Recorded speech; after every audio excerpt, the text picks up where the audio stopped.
I hope everyone is active now and can see my screen, so I'm going to start the session now. For this session, the objective of this session is to know that after this session, we will be eligible to know what is a contract and we will be eligible to explain what makes it legally binding. मतलब ये session and होने तक हम लोग समझ पाएंगे कि एक कॉन्ट्रैक्ट क्या होता है, कॉन्ट्रैक्ट के essential what we call it contract की इसेंशियल नीड्स क्या होती है, मतलब जो ज़रूरी चीज़ें what we call it contract की एसेंशियल नीड्स क्या होती है, मतलब जो ज़रूरी चीज़ें रहती है एक वैलिड कॉन्ट्रैक्ट बनाने के लिए वो क्या है, और वॉइडेबल और वैलिड इलीगल कॉन्ट्रैक्ट्स क्या होते हैं, इनके बीच में हम डिफरेंशिएट करना सीखेंगे। और जो हमारा इंडियन कॉन्ट्रैक्ट एक्ट है उसका हम एक ओवरव्यू भी देखेंगे कि उसमें क्या क्या टॉपिक्स हम इन फ्यूचर पढ़ने वाले हैं, और साथ ही में हम कैसे इंडियन कॉन्ट्रैक्ट एक्ट के किसी एग्जाम में आंसर फ्रेम करेंगे, ये भी हम इसी सेशन में सीखेंगे। So let's move towards the first topic. What is a contract? ये कॉन्ट्रैक्ट क्या है? कॉन्ट्रैक्ट को हिंदी में संविदा कहते हैं, और जो यहाँ पे हिंदी स्टूडेंट्स जिनका मीडियम हिंदी है, डोंट वरी, आप लोगों को हिंदी में भी यहाँ पे जो नोट्स है वो प्रोवाइड किए जाएंगे, तो आपको डिफिकल्टी नहीं होगी। तो अब हम समझेंगे कि कॉन्ट्रैक्ट की डेफिनेशन क्या होता है। तो कॉन्ट्रैक्ट की definition section 2H Indian contract act में डिफाइन की गई है। तो कॉन्ट्रैक्ट की डेफिनेशन है agreement enforceable by law is a contract. अब यहाँ पे हमें ये जानना है कि जो एग्रीमेंट होता है वो कॉन्ट्रैक्ट से डिफरेंट होता है। कॉन्ट्रैक्ट एक लीगली फोर्सिबल एग्रीमेंट होता है, जो एग्रीमेंट होता है वो लीगली बाइंडिंग भी हो सकता है, नॉन बाइंडिंग भी हो सकता है। एग्रीमेंट और कॉन्ट्रैक्ट में क्या डिफरेंस है ये हम आगे समझेंगे। तो इसको और हम अगर काफ़ी इजीली अंडरस्टैंड करना चाहे कॉन्ट्रैक्ट की डेफिनेशन को, कि एक एग्रीमेंट होता है, उसको जब वो लीगली इन्फोर्स होता है, मतलब वो जब वो लीगली बाइंडिंग हो जाता है तो उसे कॉन्ट्रैक्ट कहा जाता है। एग्रीमेंट क्या होता है वो समझते हैं। एग्रीमेंट कहाँ पर दिया गया है? Agreement section 2E of Indian contract act में दिया गया है। तो एग्रीमेंट का मतलब क्या होता है? Every promise and every set of promise forming the consideration for each other. मतलब कोई भी एक ऐसा प्रॉमिस या फिर किसी भी व्यक्ति से अगर आप कह रहे हो कि मैं आपके लिए ये वाली चीज करूंगा, या फिर मैं आपको ये चीज दूंगा, उसके बदले में आप मुझे ये वाली चीज देंगे, तो उसे हम एक एग्रीमेंट कह सकते हैं। लेकिन ये एग्रीमेंट कॉन्ट्रैक्ट तब तक नहीं बनेगा जब तक लीगली इन्फोर्स इस एग्रीमेंट को नहीं किया जाएगा, तब तक ये एग्रीमेंट कॉन्ट्रैक्ट नहीं बनेगा। एग्रीमेंट नॉर्मल एग्रीमेंट ही रहेगा। तो अब कैसे एग्रीमेंट होता है? प्रपोजल यानी कि offer.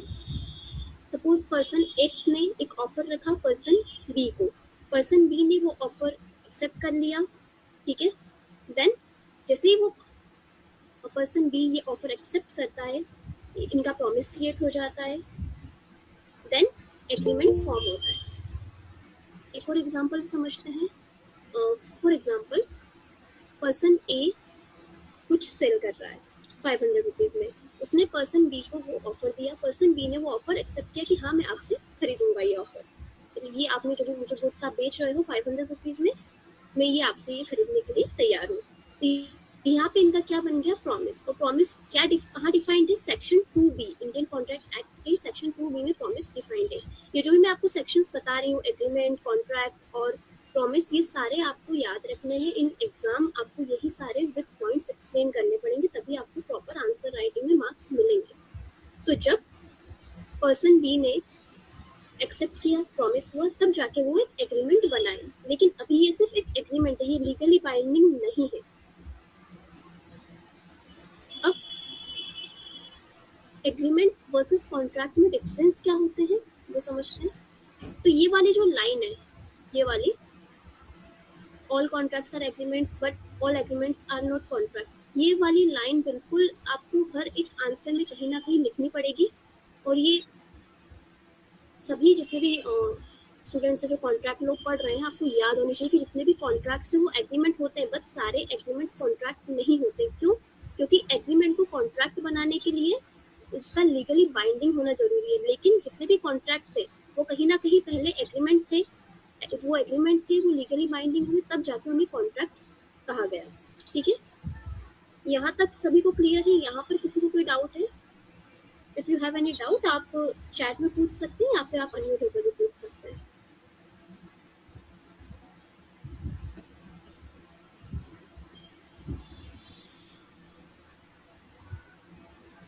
Okay, so I don't think कि किसी को कुछ डाउट है अभी तक. किसी का कोई मैसेज या कुछ किसी ने अनम्यूट होकर कुछ कहा नहीं है. तो यहाँ पे एक एग्जांपल भी दिया गया है कि A promises to take B to a movie. B agrees. This is a social agreement. No legal enforceability hence to contract.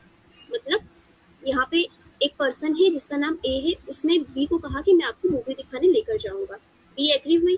उसके बाद में ये क्या है, एक सोशल एग्रीमेंट है, इसको हम लीगल कॉन्ट्रैक्ट नहीं बना सकते.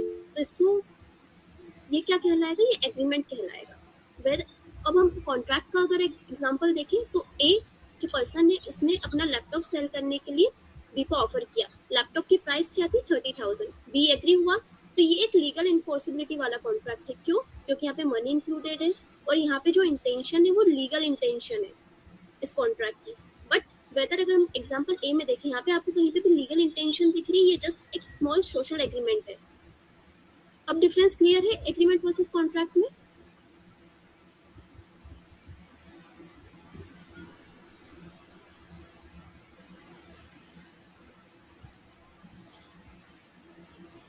नाउ अब हम समझेंगे कि एक कॉन्ट्रैक्ट बनाने के लिए, एक वैलिड कॉन्ट्रैक्ट बनाने के लिए उसके क्या एसेंशियल्स होते हैं. So what are the essentials of a valid contract, और ये कहाँ पर दिया गया है, ये सेक्शन 10 में दिया गया है इंडियन कॉन्ट्रैक्ट एक्ट के. एंड वन मोर थिंग, यहाँ पर जितने भी अभी आप लोग हैं, मुझे सेशन के स्टार्टिंग में ये चीज़ बोलनी चाहिए थी, बट अभी अगर जिनके पास भी कॉन्ट्रैक्ट की बेयर एक्ट है, कॉन्ट्रैक्ट लॉ की बेयर एक्ट अगर आपके पास अभी अवेलेबल है अपने पास, तो आप उसे ओपन कर लीजिए.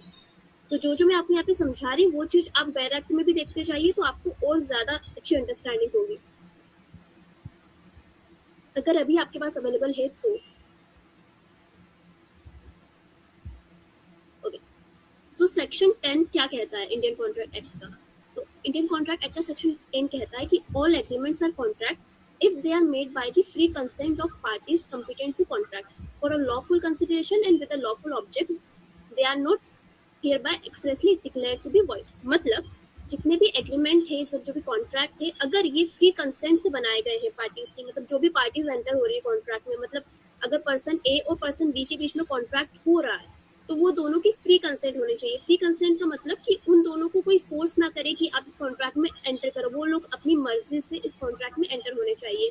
प्लस इस कॉन्ट्रैक्ट का जो उद्देश्य है, जो ऑब्जेक्ट है, वो लॉफुल होना चाहिए, तभी एक वैलिड कॉन्ट्रैक्ट आप बना सकते हो. ठीक है. अब जो एक वैलिड कॉन्ट्रैक्ट होता है उसके 10 एसेंशियल्स होते हैं. ठीक है, ये वाले जो एसेंशियल्स हैं इनको ध्यान से पढ़िएगा, क्योंकि जो आप आंसर फ्रेम करोगे, एक क्वेश्चन आता ही है कि describe all the essentials of valid contract, तो ये वाला आंसर आता ही आता है मेजरली एग्जाम में. तो ये वाला पॉइंट हम अच्छे से समझेंगे. तो मेजरली 10 एसेंशियल्स होते हैं. तो अब कौन सा पॉइंट किस सेक्शन में डिफाइंड है, अब हम वो भी समझेंगे साथ साथ. तो पहला क्या एसेंशियल पॉइंट है, ऑफर एंड एक्सेप्टेंस, मतलब एग्रीमेंट होना जरूरी है. तो कॉन्ट्रैक्ट, किसी भी कॉन्ट्रैक्ट का पहला एसेंशियल है ऑफर एंड एक्सेप्टेंस, मतलब किसी पर्सन ने अदर पर्सन को ऑफर किया हो, यानी कि एक पर्सन है, पर्सन ए, उसने पर्सन बी को कुछ ऑफर दिया हो. जब तक ऑफर नहीं देगा तब तक एक्सेप्टेंस नहीं होगी, जब तक एक्सेप्टेंस नहीं होगी एग्रीमेंट नहीं बनेगा, एग्रीमेंट नहीं बनेगा कॉन्ट्रैक्ट नहीं बनेगा. तो कॉन्ट्रैक्ट की जो फर्स्ट एसेंशियल है वो है ऑफर एंड एक्सेप्टेंस. अब ऑफर कहाँ डिफाइंड है, section 2A of Indian contract act, और एक्सेप्टेंस कहाँ डिफाइंड है, 2B. एंड जो हमारा एग्रीमेंट है वो कहाँ डिफाइंड है, 2E में. तो जब तक ये तीनों चीजें नहीं होंगी तब तक ये जो है ये हमारे कॉन्ट्रैक्ट का बेस फॉर्म करते हैं. Now let's move towards another point, intention to create legal relations. मतलब आप जो भी कॉन्ट्रैक्ट बना रहे हो उसका इंटेंशन क्या होना चाहिए, उसका इंटेंशन लीगल रिलेशन क्रिएट करने में होना चाहिए. मतलब इसको अगर हम एग्जाम्पल के थ्रू समझे, तो एक पर्सन है ए, उसको अपनी प्रॉपर्टी पर्सन बी को सेल करनी है. अब वो अपनी प्रॉपर्टी पर्सन बी को सेल करेगा तो ऐसे तो जाके नहीं दे देगा उसके घर पे कि ये लो मुझे आपको अपनी प्रॉपर्टी सेल करनी है, आज से ये चाबियां आपकी, और ये जो भी प्रॉपर्टी है मेरी आज से आपकी हुई, वो प्रॉपर कॉन्ट्रैक्ट बनेगा, उसमें वो टर्म्स ऐड करेगा कि ये प्रॉपर्टी है, मैं इस डेट को इसे सेल कर रहा हूँ और इसका कंसिडरेशन मतलब किस प्राइस में मैं ये प्रॉपर्टी सेल कर रहा हूँ पर्सन बी को, ठीक है। तो ये क्या हो गया, एक लीगल रिलेशन। वेदर अगर हम समझे एक ऐसा, मैं आपको एग्जांपल देती हूँ उसमें लीगल रिलेशन क्रिएट नहीं हो रहा है। फॉर एग्जांपल एक पर्सन है, उसने अपनी बहन को कहा कि मैं आपको नेक्स्ट ईयर राखी पे एक गाड़ी गिफ्ट करूंगा, उसने सिर्फ बोला है, ठीक है। तो यहाँ पे उसे आप एक वैलिड कॉन्ट्रैक्ट में नहीं कंसिडर कर सकते और वो उसका कोई लीगल इंटेंशन नहीं है, उसने सिर्फ बोला है। यहाँ तक समझ आया। थर्ड वाला जो पॉइंट है वो है लॉफुल कंसिडरेशन, ठीक है।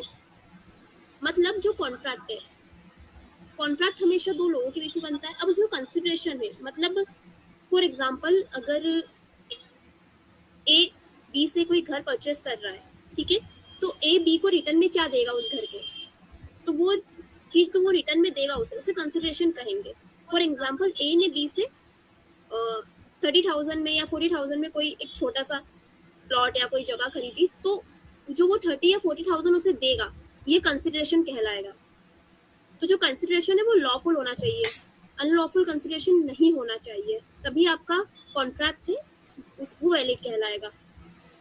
फोर्थ जो पॉइंट है वो है कैपेसिटी ऑफ पार्टीज, मतलब जो भी पार्टीज कॉन्ट्रैक्ट में एंटर हो रही है, मतलब जिनके बीच में भी कॉन्ट्रैक्ट बनाया जा रहा है, वेदर वो 2 लोग हो, 3 लोग हो, 4 लोग हो, जिनके बीच में भी कॉन्ट्रैक्ट बनाया जा रहा है, वो कैपेबल होना चाहिए कॉन्ट्रैक्ट में एंटर होने के।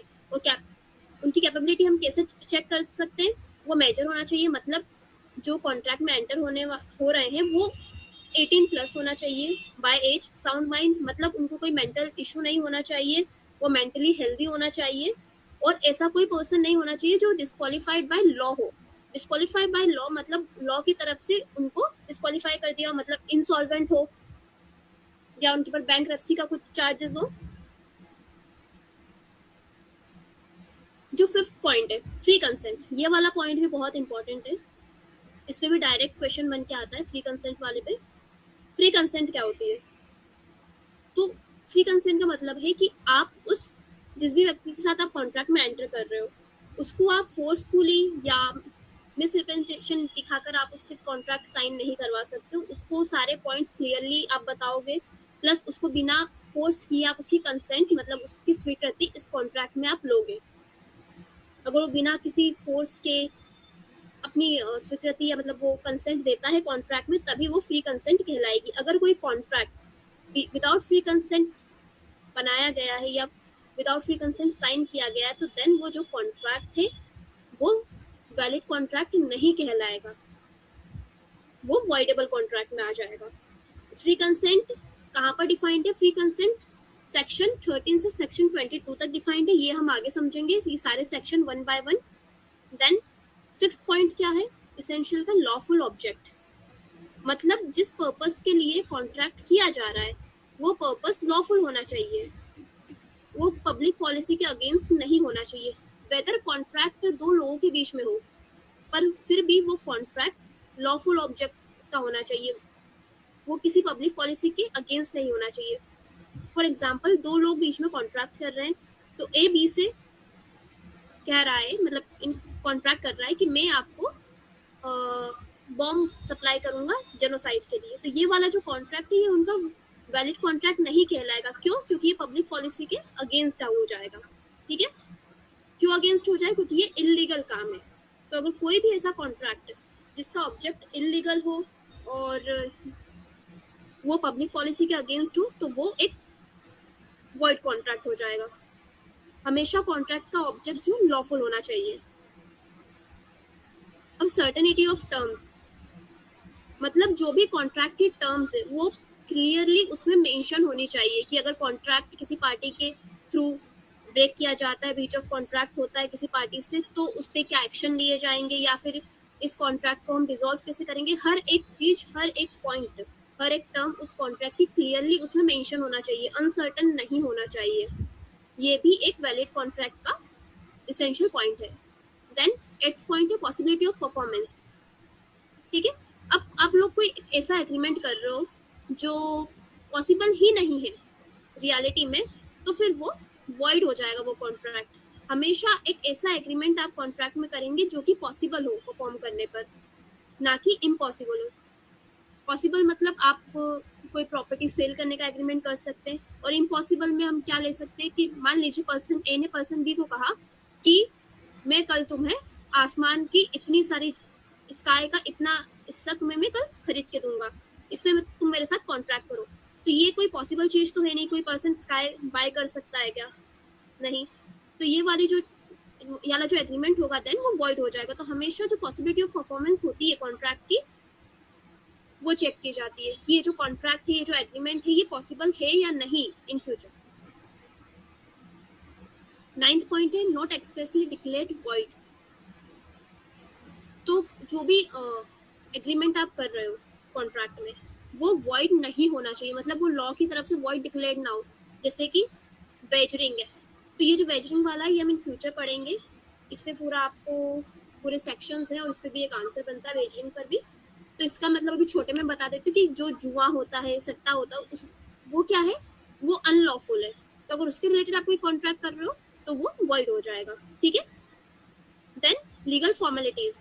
तो कॉन्ट्रैक्ट में आपको ये भी मेंशन करना है कि किस पार्टी की क्या लीगल फॉर्मेलिटीज होंगी। अगर सपोज उस कॉन्ट्रैक्ट में लीगल फॉर्मेलिटीज की आवश्यकता है तो आपको ये क्लियरली मेंशन करना होगा।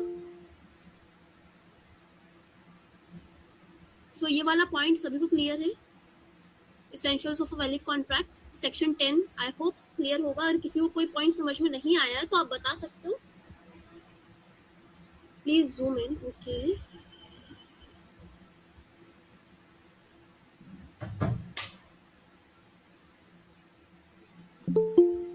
now it's visible. Yes, ma'am. Okay.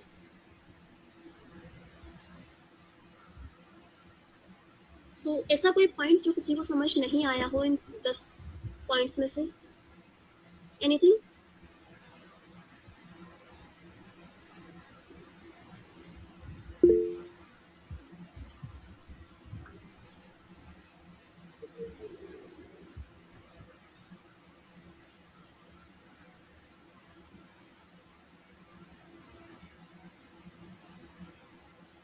Okay, किसी का कोई मैसेज नहीं है। आई थिंक मैं यही अज्यूम करूंगी कि ये जो 10 पॉइंट्स है सभी को समझ में आए हैं। So we are moving ahead. अगर अभी भी ऐसा कोई है जिसे कोई पॉइंट में डाउट है तो आप फ्रीली पूछ सकते हो, क्योंकि मेन एम इस क्लास का यही है कि आपको ये चीजें हैं वो रफली समझ में आ जाए।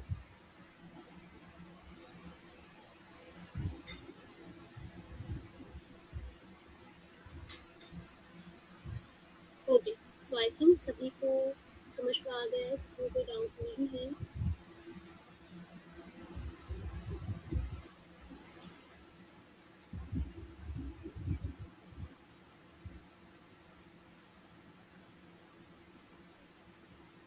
ओके, सो अब हम समझेंगे डेफिनेशन के साथ। अभी तक हमने सिर्फ हेडिंग वाइज समझा था, अब हम उन्हें थोड़ा डेफिनेशन थोड़ा डिटेल में समझेंगे कि अभी तक हमने जो भी चीजें पढ़ी हैं। ऑफर और acceptance, there must be a definite offer by one party and unconditional acceptance by other. ये मैंने आपको पहले भी समझाया था कि किसी भी कॉन्ट्रैक्ट का जो मेन पॉइंट है, मतलब कॉन्ट्रैक्ट अगर आपको करना है तो उसकी जो बिगनिंग है वो कहाँ से होगी, ऑफर से होगी।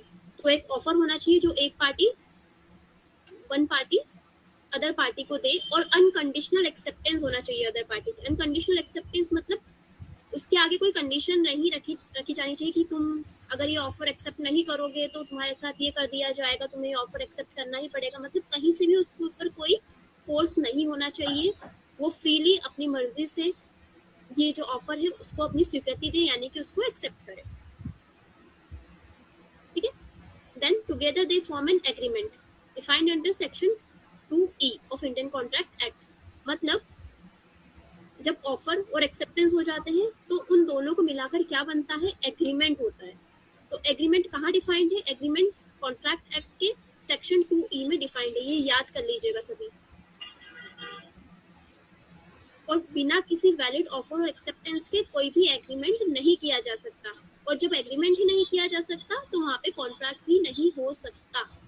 ये वाला पॉइंट आपको याद रखना है कि अगर कहीं पर ऐसी कुछ कंडीशन है जहां पर एग्रीमेंट ही नहीं बन पा रहा है तो कॉन्ट्रैक्ट तो दूर दूर की बात है, नहीं बन पाएगा। तो ये कॉन्ट्रैक्ट किसी जगह पे तभी बन पाएगा जब एग्रीमेंट होगा, और वो एग्रीमेंट भी क्या होगा, एग्रीमेंट इन्फोर्सिबल बाय लॉ होगा, यानी कि वो एग्रीमेंट लीगली बाइंडिंग होगा, तभी वो कॉन्ट्रैक्ट वहां पर बनाया जाएगा। ये क्लियर है पॉइंट 1 सभी को?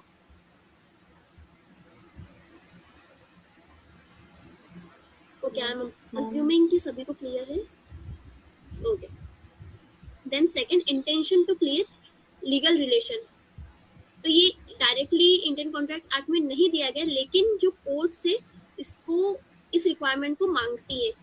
अगर आप किसी कॉन्ट्रैक्ट एक्ट के केस को लेके डिस्ट्रिक्ट या हाई कोर्ट में जाओगे तो वहाँ पे जो कोर्ट है इस वाली रिक्वायरमेंट को वो लोग चेक करती है कि जो इंटेंशन थी कॉन्ट्रैक्ट बनाने की वो लीगल, मतलब लीगल रिलेशन बनाने की थी या नहीं।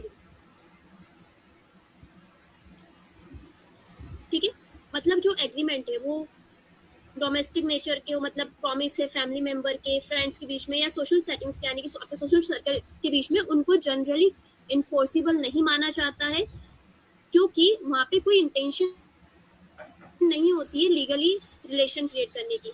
मतलब फॉर एग्जाम्पल आपके फैमिली में आपको आपके मदर या आपके फादर ने बोला कि तुम इतने मार्क्स ले आओ अपनी बोर्ड्स में, तुम्हें एक बाइसिकल गिफ्ट करूंगा, तो उससे आप कॉन्ट्रैक्ट नहीं मान सकते हो। उस चीज को लेकर आप कोर्ट में नहीं जा सकते हो कि मैंने अपने बोर्ड्स में इतने मार्क्स सिक्योर किए और मेरे फादर ने मुझे कहा था कि मुझे बाइसिकल देंगे तो मुझे गिफ्ट नहीं कर रहे, उसे हम एक कॉन्ट्रैक्ट नहीं मानेंगे। बट कॉन्ट्रैक्ट हम किसे कॉन्ट्रैक्ट मानेंगे, ठीक है, कमर्शियल एग्रीमेंट, इन्हें हम कॉन्ट्रैक्ट मानेंगे, क्योंकि वहां पे हमेशा क्या होता है, लीगल इंटेंट होता है। बाकी यहाँ पे और भी एग्जांपल्स दिए हुए हैं जो कि मतलब जो एग्रीमेंट जो कॉन्ट्रैक्ट नहीं होंगे उनके एग्जांपल दिए हुए, जैसे डोमेस्टिक और social agreement, I will pick you up at 6 PM, तो इसके पीछे कोई लीगल इंटेंट नहीं है। अगर आपको वो 6 बजे पिकअप करेंगे तब भी ठीक है, नहीं करेंगे तब भी आप उनको लीगली बाइंड नहीं है वो अपने इस स्टेटमेंट पे, तो ये कॉन्ट्रैक्ट नहीं कहलाएगा। हस्बैंड और वाइफ के एग्रीमेंट्स, तो ये भी कोई जनरली इन्फोर्सिबल नहीं होते हैं। इस पे भी एक केस लो है, बेल्फोर वर्सेस बेल्फोर का प्रिंसिपल। तो ये एक इंग्लिश केस था, बट ये इंडिया में भी अप्लाइड किया जाता है। ठीक है, अगर आपके पास टाइम हो आफ्टर द क्लास तो ये वाला केस जरूर पढ़ना, इंटरेस्टिंग है। हस्बैंड एंड वाइफ के बीच का एक केस है जिसमें हस्बैंड अपनी वाइफ को कुछ प्रॉमिस करता है, देन वो फुलफिल नहीं करता है, तो वाइफ उसको लेके कोर्ट में जाती है कि मेरे हस्बैंड ने मुझसे ये प्रॉमिस किया। देन वहाँ पे कहा जाता है कि हस्बैंड और वाइफ के बीच में जो एग्रीमेंट्स होते हैं उसे जनरली नॉट इन्फोर्सिबल माना जाता है। देन थर्ड पॉइंट है लॉफुल कंसिडरेशन। कहाँ डिफाइंड है लॉफुल कंसिडरेशन? सेक्शन 2D में। तो सेक्शन 2D क्या कहता है?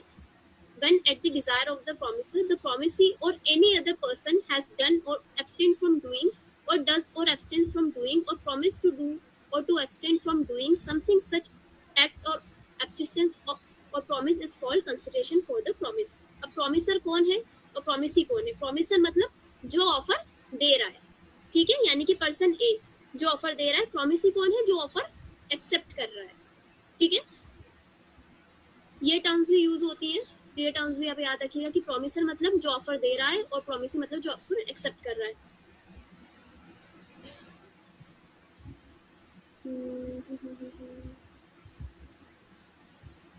ओके, तो अब नो कंसिडरेशन नो कॉन्ट्रैक्ट, इसकी एक्सपेक्टेशंस क्या है? ओके, तो जो नेचुरल और अफेक्शन के बीच में कोई एग्रीमेंट होता है तो वो राइटिंग और रजिस्टर्ड होना चाहिए। ओके, सॉरी, ये वाला भी हम नहीं पढ़ेंगे, ये वाला जो पॉइंट है हम ये आगे पढ़ेंगे, आगे डिटेल में होगा ये नेक्स्ट क्लासेस में। यहाँ पर ऐड हो गया बट ये यहाँ पे नीडेड नहीं है as such. Then capacity to contract, again important point जो कि सेक्शन 11 में डिफाइंड है। तो कैपेसिटी टू कॉन्ट्रैक्ट अगेन हम डिटेल में पढ़ेंगे। अभी हमने जो पढ़ा था हमने सिर्फ हेडिंग्स पढ़ी थी, तो ये कहाँ पे डिफाइंड है? सेक्शन 11 में डिफाइंड है। इंडियन कॉन्ट्रैक्ट एक्ट के सेक्शंस आपको याद करने, जो भी सेक्शंस मैंने आपको अभी बताए ये आपको याद करने। तो ये क्या कहता है सेक्शन 11 इंडियन कॉन्ट्रैक्ट एक्ट का कि every person is competent to contract who is the age of majority, sound mind and not disqualified by contracting by any law, not disqualified from contracting by any law। मतलब कि कोई भी person जो कि major है यानी कि 18 साल से ऊपर है, ऑफ साउंड माइंड मतलब वो किसी भी मेंटल डिसीज से नहीं जूझ रहा, मतलब वो मेंटली इल नहीं है, वो हेल्दी है मेंटली, एंड ऐसा पर्सन नहीं है वो जिसको भी लॉ ने डिस्क्वालीफाई किया है किसी भी कॉन्ट्रैक्ट में एंटर करने पर। ठीक है, अब हम यहाँ पे देखते हैं कि कॉम्पिटेंट कौन कॉन्ट्रैक्ट बना सकते हैं, मतलब कौन एंटर कर सकते हैं किसी कॉन्ट्रैक्ट में, और इनकॉम्पिटेंट मतलब कौन एंटर नहीं कर सकते। अडल्ट 18+ यानी कि major, person of sound mind यानी कि mentally healthy, not disqualified by law, and contract is valid and enforceable. मतलब अगर ये 3 लोग किसी कॉन्ट्रैक्ट में एंटर करते हैं तो वो कॉन्ट्रैक्ट वैलिड है एंड इन्फोर्सेबल भी है, मतलब उस कॉन्ट्रैक्ट के रिगार्डिंग आप कोर्ट में जाके अपील भी कर सकते हो। देन इनकॉम्पिटेंट मतलब कौन ऐसे कौन है ऐसे पर्सन्स जो कि कॉन्ट्रैक्ट में एंटर नहीं कर सकते। कौन है? माइनर यानी कि जिनकी एज 18+ ना हो, जो 18 साल से कम हो। पर्सन ऑफ अनसाउंड माइंड मतलब कोई ऐसा पर्सन जो मेंटली हेल्दी ना हो, मेंटली इल हो, उन्हें कोई प्रॉब्लम हो। देन अब डिस्क्वालीफाइड बाय लॉ कौन पर्सन होते हैं? एलियन एनिमी मतलब हमारे देश के कोई दुश्मन। इंसॉल्वेंट मतलब उनको इंसॉल्वेंट बता दिया है लॉ ने। अनकन्विक्ट मतलब कि सम केसेस में अगर वो मुजरिम हो। एंड अगेन चीज कि माइनर्स कॉन्ट्रैक्ट इज अब इनिशियो, मतलब कि अगर कोई माइनर, फॉर एग्जाम्पल पर्सन ए है जिसकी एज अभी 6 साल है, उसके ऊपर कुछ प्रॉपर्टी है, ठीक है, और उसके जो गार्डियन है मतलब जो भी है उसके नाम की प्रॉपर्टी उन्होंने या तो रेंट पे दे दी है या कुछ कर दी है, और वो किसके लिए दी है? वो उन्होंने अपने बेनिफिट के लिए दी है, ना कि उस माइनर के बेनिफिट के लिए। तो ये जो वो कॉन्ट्रैक्ट कर रहे हैं उसकी प्रॉपर्टी को रेंट पे देने का, ये वाला कॉन्ट्रैक्ट वॉइड है। अब इनिशियो का मतलब होता है फ्रॉम द वेरी बिगनिंग, मतलब जब से माइनर के साथ आपने कॉन्ट्रैक्ट किया है तब से वो कॉन्ट्रैक्ट वॉइड है। ठीक है, और ये वॉइड कब होगा? जब दोनों पार्टीज को पता हो कि हम जो कॉन्ट्रैक्ट कर रहे हो माइनर के साथ हो रहा है। ठीक है, मतलब जो पार्टी कॉन्ट्रैक्ट कर रही है, एक पार्टी तो माइनर है ऑलरेडी, जो अदर पार्टी है उसको भी पता हो कि जो कॉन्ट्रैक्ट हो रहा है ये माइनर के साथ हो रहा है। ठीक है, तो इसी के ऊपर एक लैंडमार्क केस है मोहिरी बीबी वर्सेस दामोदर दास घोष। तो इसको बस हम एक थोड़ा सा पढ़ लेते। तो ये कब का केस है? 1909। ये लैंडमार्क केस है माइनर्स का कॉन्ट्रैक्ट के ऊपर। तो इसके फैक्ट क्या है? दामोदर दास घोष कौन थे? ये माइनर थे, और इनकी जो प्रॉपर्टी थी एक मनी लैंडर को दी गई थी, और जो मनी लैंडर के जो अटर्नी थे उनको पता था कि ये माइनर है। ठीक है, अब क्या हुआ इसके ऊपर, क्या जजमेंट आया? उस टाइम पे तो प्राइवेट काउंसिल्स होती थी, उन्होंने कहा कि किसी भी माइनर के साथ कॉन्ट्रैक्ट है अगर आप करते हो तो वो वॉइड है, यानी कि वो इन्फोर्सेबल बाय लॉ नहीं है, वो कॉन्ट्रैक्ट लीगल नहीं है। और वो कब से वॉइड है? अब इनिशियल मतलब बिगिनिंग से ही वो वॉइड है, मतलब जब से आपने वो कॉन्ट्रैक्ट साइन किया तभी से उस मोमेंट से वो कॉन्ट्रैक्ट वॉइड है। ठीक है, तो इसका प्रिंसिपल क्या निकल कर आया कि एक माइनर का agreement is absolutely void, no contract can be rectified on attaining